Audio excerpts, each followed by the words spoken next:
ہمیں روزہ اللہ کا حکم ملا ہے، فرض ملا ہے۔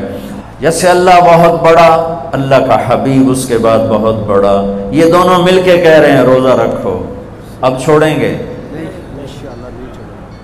رمضان آ رہا ہے اور میرے نبی آمد سے پہلے ممبر پر کھڑے ہوتے ہیں اور کہتے ہیں وہ کون آ رہا ہے، ماذا یستقبلکم وماذا تستقبلون، پھر فرماتے ہیں وہ کون آ رہا ہے، ماذا یستقبلکم وماذا تستقبلون، پھر آپ کہتے ہیں وہ کون آ رہا ہے، ماذا یستقبلکم وماذا تستقبلون، 3 دفعہ وہ کون آ رہا ہے، وہ کون آ رہا ہے، وہ کون آ رہا ہے۔ صحابہ ویکھن لگ گیا آیا تو ہے کوئی نہیں جی، کی فرما رہے ہیں، او آ رہے ہیں، او آ رہے ہیں، او آ رہے ہیں۔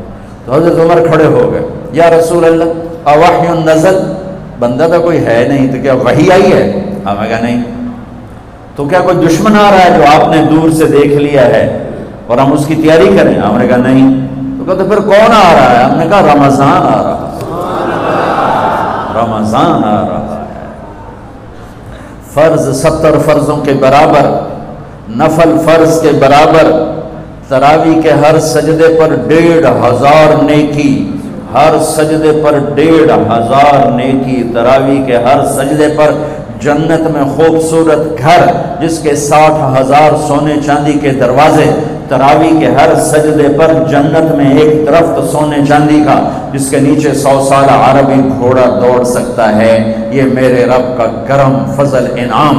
شیطان قید کر دو، ہو گئے، جنت کے دروازے کھول دو، کھل گئے، جہنم کے بند کر دو، بند ہو گئے۔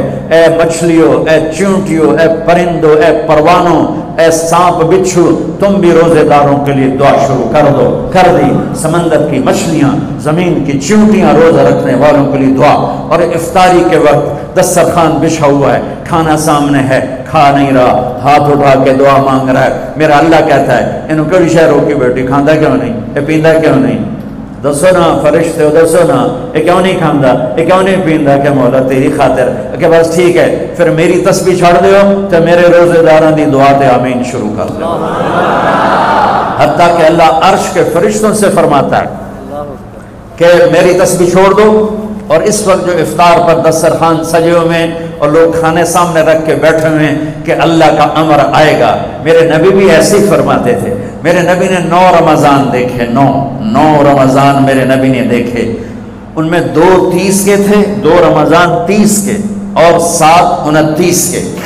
اور آپ بھی کھجور سامنے رکھ کے بیٹھے ہوتے تھے اور ایک آدمی اوپر کھڑا ہوتا تھا اور وہ سورج کو ڈوبتا دیکھ رہا ہوتا تھا۔ جو ہی سورج ڈوبتا وہ کہتا یا رسول اللہ غربت، ڈوبا، آپ فوراً کھجور منہ میں رکھتے تھے۔ آپ سحری بالکل آخر میں کرتے تھے اور افطاری فوراً کرتے تھے تاکہ امت پہ بھوک کا ٹائم تھوڑے سے تھوڑا ہو۔ یہ رحمت للعالمین ہی ہے۔ آپ افطاری دیر سے، آخری لقمہ، آخری کھجور منہ میں یا آخری لقمہ، اور بلال اذان دیتے تھے اور ادھر یوں سورج چھپا اور ساتھ ہی لقمہ منہ، ساتھ ہی منہ میں۔ ہم 2-2.5 منٹ لیٹ کرتے ہیں کہ احتیاط احتیاط، چلو ٹھیک ہے، لیکن میں اپنے نبی کا بتا رہا ہوں کہ فوراً ڈوبتے ہی منہ میں کھجور یا پانی یا دودھ کی لسی، اس سے آپ افطار فرماتے تھے۔ اور ایک واقعہ ہوا، بادل تھے تو بادل میں اندازے سے افطار ہوتا ہے، سب نے افطار کر لیا، میرے نبی نے بھی افطار کر لیا۔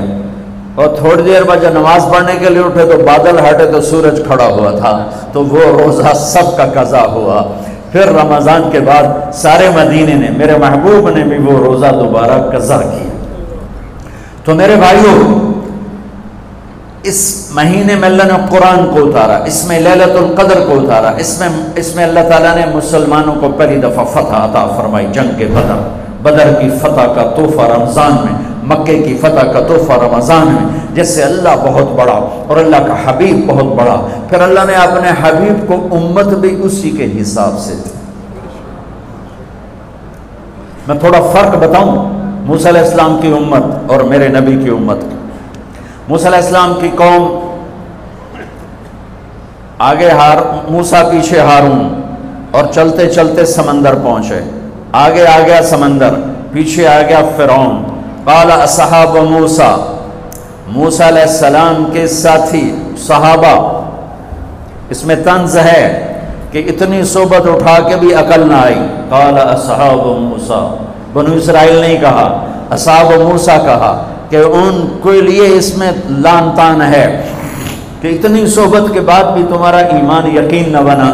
کہنے لگے انا لمدرکون، موسیٰ تو نے ہمیں مروا دیا، پکڑوا دیا، اب آگے سمندر ہے، پیچھے فرعون ہے، ان کتھے جاویے. ان کو نہ موسیٰ علیہ السلام کا فکر ہوا اور نہ ہارون علیہ السلام، انہیں اپنی پڑ گئے. تو موسیٰ علیہ السلام نے کہا کلا کا ترجمہ جو بھی ہے وہ صحیح ہے، ہرگز نہیں، پر میں اس کا ترجمہ نہیں، اس کی مراد یہ بیان کرتا ہوں کہ موسیٰ علیہ السلام نے کہا تسی ہو تو لتراں دے لے، یا تو انہوں فرعون دا لتر پوے یا تو انہوں سمندر دی موج پوے، لیکن ان معی ربی، میرا رب میرے ساتھ ہے، وہ مجھے راستہ دے گا، میری طفیل تمہیں بھی دے گا. 40 سال کی صحبت کے بعد اور اتنے بڑے بڑے معجزے دیکھنے کے بعد کہنے کہ تو نے مروا دیا. یہ تصویر ہے موسیٰ علیہ السلام کی قوم کی. اب میں تصویر پیش کرتا ہوں اپنے نبی کی امت کی. 27 صفر کی رات ہے، جمعہ کی رات ہے، آج ہجرت کی پہلی رات ہے. میرے نبی اور صدیق دونوں ہجرت کے لیے نکل رہے ہیں. میرے نبی پنجوں کے بل چل رہے ہیں تاکہ پاؤں کا نشان کھوجی پہچان نہ لے. ابو بکر کبھی آپ کے آگے چلتے ہیں، کبھی پیچھے چلتے ہیں. موسیٰ علیہ السلام کی قوم نے کہا تو نے مروا دیا، اب کیا کریں. ابو بکر کبھی آگے کبھی پیچھے، کبھی آگے کبھی پیچھے، اور 3 میل کا فاصلہ ہے. آپ نے کہا ابو بکر کیا کرتے ہو، کبھی آگے کبھی پیچھے، کبھی میرے آگے ہو جاتے ہو، کبھی میرے پیچھے ہو جاتے ہو. کہ یا رسول اللہ اخاف الرصد فامشی امامک اخاف الطلب فامشی خلفک. یا رسول اللہ، واہ، جب مجھے یہ خیال آتا ہے کہ آگے کوئی دشمن چھپا ہوا حملہ نہ کر لے تو میں آگے ہو جاتا ہوں کہ میرے اوپر وار پڑے، آپ پہ نہ پڑے. اور جب مجھے خیال آتا ہے پیچھے سے کوئی حملہ نہ کر دے تو پھر میں پیچھے ہو جاتا ہوں کہ میرے اوپر وار پڑے، آپ پہ نہ پڑے. انا لمدرکون. اور یہ صدیق کا عمل مقابلہ کر کے دیکھو. پھر جب غار ثور پہ چڑھنے کا وقت آیا تو آپ کے 4 میل چلنے سے پنجے سارے زخمی ہو گئے، آپ نہیں اوپر چڑھ سکے. ابو بکر نے آپ کو کمر پہ بٹھایا اور پورا پہاڑ اوپر لے کر گیا، پورا پہاڑ. غار کے دروازے پر جا کر آپ کو باہر کھڑا کر دیا. رسول اندر نہیں آئیں گے. آپ اندر گئے، اندھیرا تھا، ٹٹول کے سارے غار کے سوراخ پتھروں سے بند کیے، سوراخ باقی رہ گئے. پگڑی اتاری اور پھاڑ کے سوراخ بند کیے. پھر سوراخ باقی رہ گئے تو کرتا اتارا اور پھاڑ کے سوراخ بند کیے.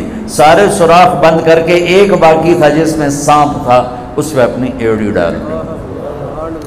یہ جو سانپ ڈس رہا تھا، اس میں علماء نے ایک بات عجب فرمائی ہے کہ وہ اپنے سانپ ہونے کی فطرت سے نہیں ڈس رہا تھا، وہ احتجاج کر رہا تھا ایڑی ہٹا، میں بھی دربار نبوت کا دیدار کرنا چاہتا ہوں. وہ سانپ اس لیے زور لگا رہا تھا کہ مجھے بھی تو دیکھنے دے صدیق، تو ہمیشہ دیکھتا، آج مجھے دیکھنے دے، آج میرے بھاگ جاگ اٹھے. یہ علماء نے یہ بات لکھی ہے، میں اپنی طرف سے نہیں کہہ رہا ہوں. جب سارے سوراخ بند اور سام والے سوراخ پہ ایڑی، یا رسول اللہ آئیے. آپ اندر آ گئے. اندھیرا گھپ ہے، کچھ پتہ نہیں چلا. تھوڑی سی جب روشنی ہوئی صبح کی تو میرے نبی نے دیکھا صدیق کا نہ پگڑی اور نہ کرتا.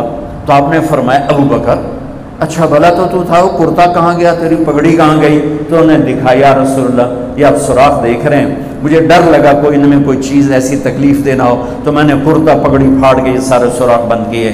تو میرے نبی چھلک پڑے، ایک دم روئے اور ہاتھ اٹھے، اللہ میں ابو بکر سے راضی ہوں، تو بھی اس سے راضی ہو جا، اور یا اللہ اسے جنت میں میرا ساتھی بنا دے.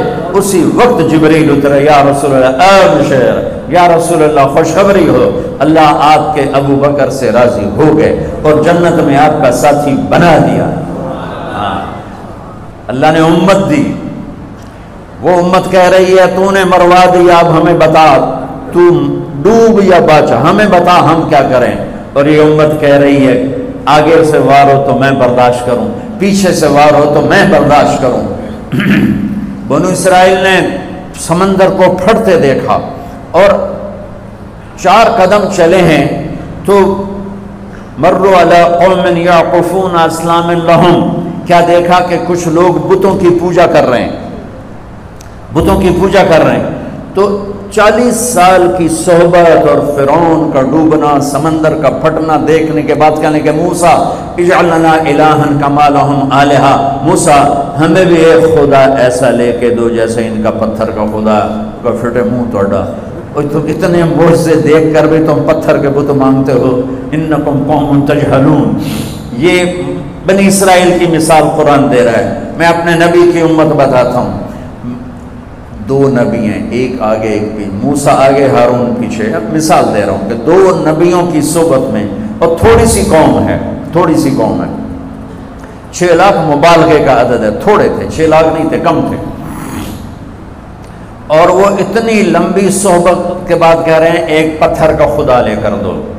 میرے نبی دنیا سے چلے گئے، میرا نبی دنیا سے چلے گئے، صدیق موجود نہیں تھے، حوالی میں تھے، پتہ چلا انتقال ہو گیا ہے، گھوڑے پر ہوا کی طرح اڑتے ہوئے آئے اور چھلانگ لگائی، اندر گئے، آپ کے چہرے سے کپڑا ہٹایا، آپ کا ماتھا چوما، گرم گرم آنسو آپ کے ماتھے پر گرے، واہ خلیلہ واہ صفیہ واہ نبیہ، ہائے میرا نبی، ہائے میرا خلیل، ہائے میرے جگر کا ٹکڑا، آج مجھ سے جدا ہو گیا۔ پھر کہا یا رسول اللہ جائیے آرام کیجئے، آپ نے بڑے دکھ اٹھائے ہیں، آج کے بعد اللہ آپ پر کوئی دکھ نہیں لائے گا۔ اس کے بعد آپ مسجد میں آئے، مسجد بھری ہوئی تھی، نبی دنیا سے جا چکے ہیں، وہاں دونوں نبی موجود ہیں، کہہ رہے ہیں پتھر کا بت لے کے دو، یہاں نبی جا چکے ہیں، عمر تلوار نکال کے کھڑے ہیں، جو کہے گا فوت ہو گیا میں قتل کر دوں گا، وہ فوت نہیں ہوئے، وہ اللہ کے پاس گئے ہیں، جیسے موسیٰ گئے تھے اللہ کے پاس اور واپس آئے تھے، میرے نبی بھی واپس آئیں گے، ساری دنیا کے باطل سے مقابلہ کریں گے، لہٰذا کوئی نہ کہے فوت ہو گئے۔ ابو بکر منبر پر آئے، کھڑے ہوئے، کہا عمر بیٹھ جا، تو عمر کہتے ہیں نہیں بیٹھتا، وہ تو پورے ہوش میں نہیں تھے، نہیں بیٹھتا، تو وہ خاموش ہو گئے اور منبر پر آئے، اور سنو صدیق کا خطبہ، یا ایھا الناس من کان یعبد محمدا فإن محمدا قد مات ومن کان یعبد اللہ فإن اللہ حی لا یموت۔ اللہ اکبر۔ لوگوں جو محمد کی پوجا کرتے تھے تو ان کا خدا مر گیا، جو محمد کی پوجا کرتے تھے تو آج اللہ نے ان کو موت دے دی۔ وَمَنْ كَانَ يَعْبُدُ اللَّهَ، اور جو اللہ کی پوجا کرتے تھے ان کا اللہ زندہ ہے، موت سے پاک۔